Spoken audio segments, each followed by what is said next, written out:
Good evening, I'm Chris Pietruszkiewicz, president of the University of Evansville. I'm here with Bill Bussing, who I am delighted to have nominated for the Indiana Academy.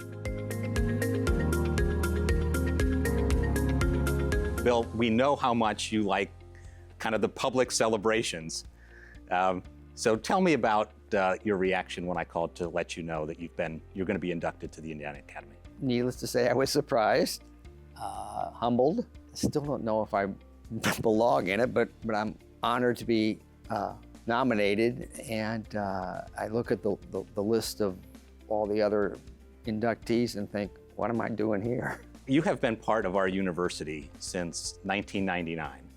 And if you think about it, you know, the university has been around since 1854. So you've been here for 15% of the university's existence. As a trustee, and then I attended here. So did my mom, my dad, my sister, my wife, my niece. So we go back a long way. Our roots are pretty deep on this campus. Not only the University of Evansville, but for you also private higher education in Indiana at the University of Notre Dame. When I wasn't studying here, I was in South Bend. I treasure private higher education. So as you think about private higher education in Indiana, you know, the world is changing around us. We see headlines about higher education. Talk a little bit about what you see the value of higher education, and particularly private higher education. The freedom of expression that we see on private college campuses is critical.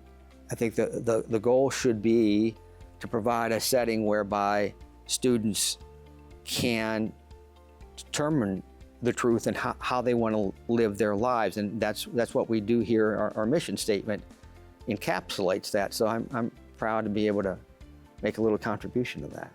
How has the University of Evansville's education, how has Notre Dame's education contributed to that part? More importantly than what I learned on both campuses is the values I learned. Not that the subject matter wasn't important, and not that I don't use that every day, but the professors, the students set examples for me. What do you think the Indiana Academy means to higher education? I think the Indiana Academy maintains a very high bar, and I think the Academy itself provides the impetus to do that, so we don't revert towards mediocrity. So you're the owner of the Evansville Otters. Yes, I am. And you invited me to come out and throw a first pitch. Yeah. I think I threw a strike. I'm sure you did.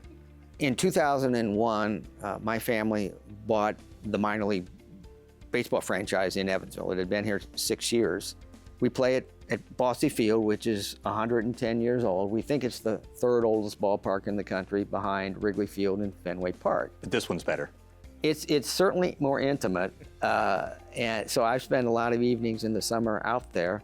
What we do is not just play baseball, we teach them the right way to live so that they can leave here with values. We want to make them better baseball players because we want to win, but we also want to make them better people so that when they leave here, they leave in a better position. And we do that not just with our players, but with front office staff, interns, many seasonal employees, and we continue to do that to this day. It's just a great platform for doing good in the community. Your fingerprints are all over everything that's happening in Evansville. Why do you get so involved in everything that has been good in Evansville? I just think we all have a responsibility to make the world better. I derive a lot of satisfaction from just seeing things happening and knowing that I was part of it. Bill, congratulations on being inducted to the Indiana Academy. The work that you've done in Evansville for our university, for the other university in South Bend, we thank you for all that you do for all of us, and congratulations on being inducted. I really appreciate you nominating me. I'm still surprised that I got in, but I hope that in the future I can do as much to merit induction than I have in the past.